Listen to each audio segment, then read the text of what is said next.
In the United States, the locations where we dump garbage and process dangerous and toxic chemicals tend to be located in poor and minority communities. This information is an example of sociological term called environmental racism. Environmental racism refers to socially marginalized minority communities who are subjected to a disproportionate exposure of pollutants and denial of access to sources of ecological benefits such as clean air, water, and natural resources. For example, Wilmington, North Carolina. Wilmington, North Carolina is a poor and low income area and is usually one of the first cities hit by a hurricane off the Atlantic coast. After the Hurricane Florence devastated Wilmington this year, it spilled tons of toxic coal ash into the major North Carolina river, Cape Fear. Despite being warned about the possibility of a hurricane touching down on Wilmington, the Duke Energy Southern Power Plant, who held the coal ash, still failed to remove the coal ash from the area at the time of the hurricane. Coal ash is the toxic byproduct of burning coal. It is the second largest form of waste in the United States. It contains levels of pollutants such as arsenic, lead, mercury, and radium, which can leach into the groundwater and pose significant environmental dangers, as well as health risks such as cancer and chronic respiratory ailments, and is now being exposed to the environment. Chester, Pennsylvania, another example, is located in Delaware. It is 65% African American, with the highest minority population and poverty rate in Delaware County. Chesterfield has 5 large waste facilities, including a trash incinerator, a medical waste incinerator, and a sewage treatment plant. These waste sites in Chester have a total permitted capacity of 2 million tons of waste per year, while the rest of Delaware County only has merely 1,400 tons of waste per year. So what can they do about that? These poor and minority communities have a lack of representation and protection, and the protection that they would be guaranteed to them from the EPA is now decreasing because President Trump cut the budget of the EPA by 31% this year. That's $2.6 billion cut from their funding to help the communities who need it the most. Also, all because Trump thinks that the quote unquote what they do is a disgrace. Communities should not be forced to deal with more pollution because of race, income, or ethnicity. We need environmental justice and more awareness on our environment. Between 1946 and 1958, the United States government detonated a series of nuclear bombs on the Marshall Islands. The Marshall Islands lies in the Pacific Ocean northeast of Australia. During the Cold War, the United States was in a nuclear arm race with the Soviet Union. In order to gain advantage over the Soviet Union, the United States designed nuclear devices to use if it became necessary.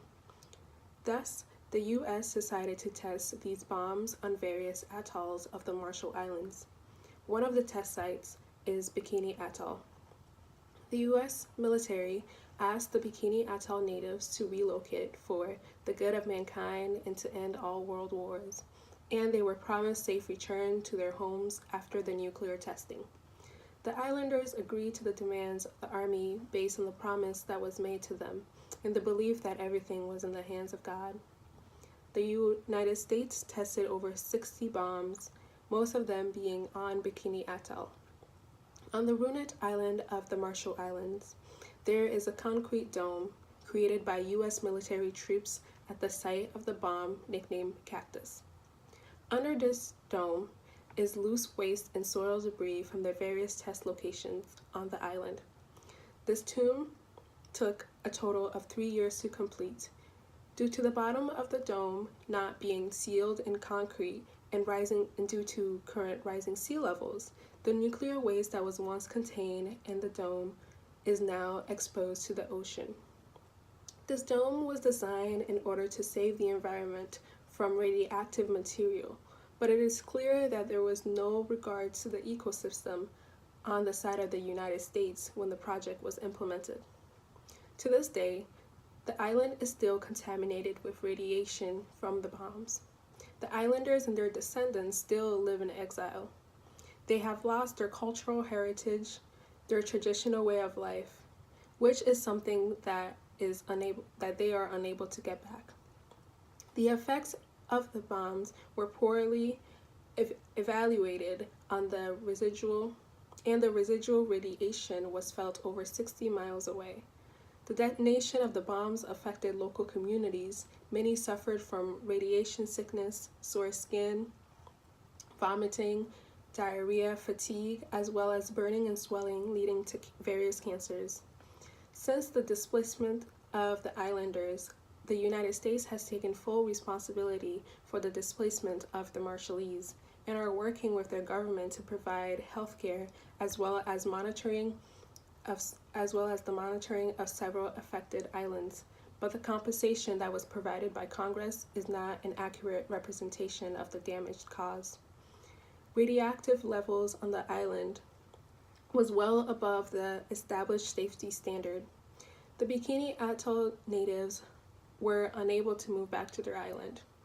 In 1963, the Test Ban Treaty was originally signed by the US, Great Britain, the Soviet Union, and many other nations followed after that. This treaty prohibits nuclear weapons tests or any other nuclear explosion in the atmosphere, in outer space, and underwater. The testing of the atomic hydrogen bomb on the Marshall Islands has such a horrific effect on the environment.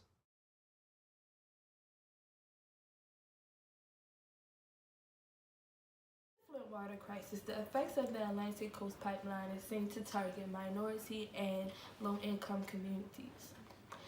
The Atlantic Coast Pipeline is a 600-mile-long, 3.5-foot wide gas pipeline that is meant to pump natural gas from West Virginia to North Carolina. Dominion Energy, the company in charge of the construction of this pipeline, promises many benefits such as more jobs, low energy costs, clean air, and also reliable backup power. People who oppose this would say otherwise. While these are the promises that are made, the concerns of the Atlantic Coastal Pipeline is that the routes run right through Native American, Black, and low-income communities. This is a problem for environmental justice. For instance, more than a quarter of East North Carolina's Native American population lives right in the project's path. Activists in these communities fear that despite the large population, which is 71%, over 30,000 Native Americans, the federal regulators would still greenlight the construction in this area. Also, when it comes to African Americans, the East North Carolina region chapter of the NAACP wrote a statement explaining the harm that the fumes will cause to African American and low-income communities. These risks include health risks such as asthma, disproportionate air quality, and other things like that. I don't think you even knew that Black kids die 10 times more from asthma than their white counterparts. Also, the East Carolina region chapter of the NAACP even wrote a statement explaining the harm the pipeline will do to African American and low-income communities. These risks include health risks caused by the toxic fumes, disproportionate amount of air pollution and contamination, and threat to the water supply. Did you know that African American children are 10 times as likely to die of asthma-related causes than their non-Hispanic white counterparts? The Atlantic Coast Pipeline can also, contribute to that. Like, come on, if the air quality is bad in that area, of course it's going to trigger asthma issues. Anyone who has asthma should know that. Other risks include visual impacts, damage to water supply during construction, and intensive water use during construction. These risks affect the already disproportionate health risks that take place in African American communities today. So what do we do now? Well, fortunately, the governor of Virginia took a large step in using the evidence from Union Hill situation and also other disproportionate impacts on Black communities to put a halt to the Atlantic Coastal Pipeline's construction in Virginia completely. This is a large step, but the job is not done. Dominion Energy continues to fight for their right to build this pipeline, even though other states are considering putting a halt to it as well. So what do we do now? We continue to do what we were doing. We continue to collect evidence, and we continue to make videos like these ones to educate on these disparities. A lot of black people don't understand that the environment is used to be put against us. So what will we do? We will stand up. We will fight. We will attend meetings. We will call the EPA. We will do whatever we have to do to get this to stop.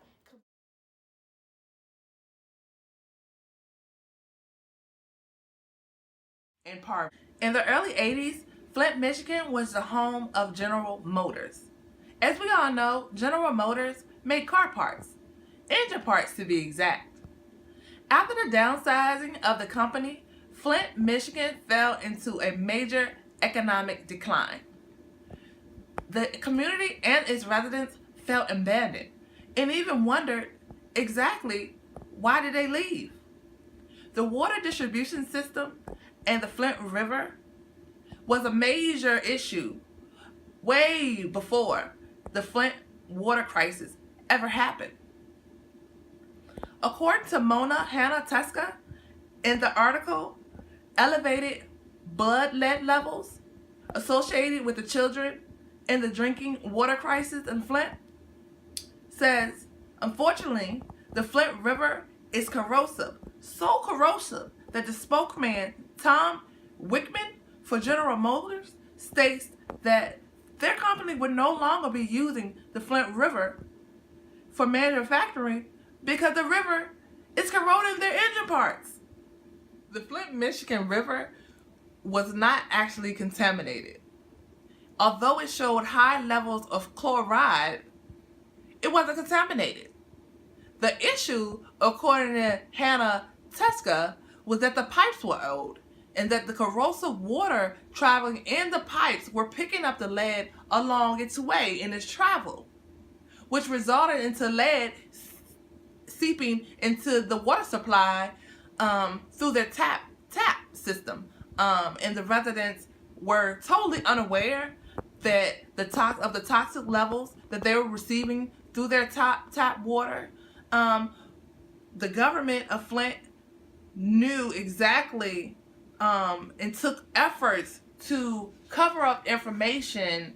According to the article, New Revelation Exposed Federal Cover-Up, in Flint, Michigan, Water Crisis by Jane Brewer, the EPA has a lead limit of 15 parts per billion, but the lead is toxic, so they expect to have zero or no safe amount for lead to be in your water supply system.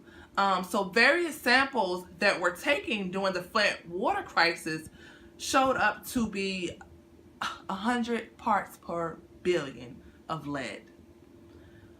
It was clear that the water was toxic and it was a danger to Flint residents. The EPA requires that each state have a set of pretty much water quality standards. These standards are set in place to provide you with a general guidelines of the desired state of water. Then you have your national primary drinking water regulations, in which these are enforced to prevent the contamination of various toxins to access your drinking water, your public water supplies. Your secondary standards are put in place to support the general public with aspects of your taste of your water, your smell of your water, and your color of your water. However, these are not enforceable standards. The EPA only enforces your Department of Environmental Equality to inform you of levels of fluoride that are high in your system, far as secondary regulations. Far as lead is considered to be a toxic, so there is no safe amount that should be received, because even a small amount can harm children when drinking or when consumed. Being that the water crisis that happened in Flint was a result of the water not being treated properly when the switch was made. The emergency manager in 2014 made an unlawful act that resulted in the contamination of the Flint River water, which was the access of the Flint residents' drinking supply water. The fact that he did not follow the proper corrosion plan to put inhibitors in the water that could prevent and stop lead from seeping out of the pipes, he resulted in breaking federal law. After this unlawful act, the resident in Flint begins to see changes in their smell, taste, and appearance of their water. This resulted in the complaint of various residents. Finally, the EPA questioned or asked the Michigan Department of Environmental Equality if they use a corrosion plan. The Department of Environmental Equality stated that they used a corrosion plan. This was definitely a lie.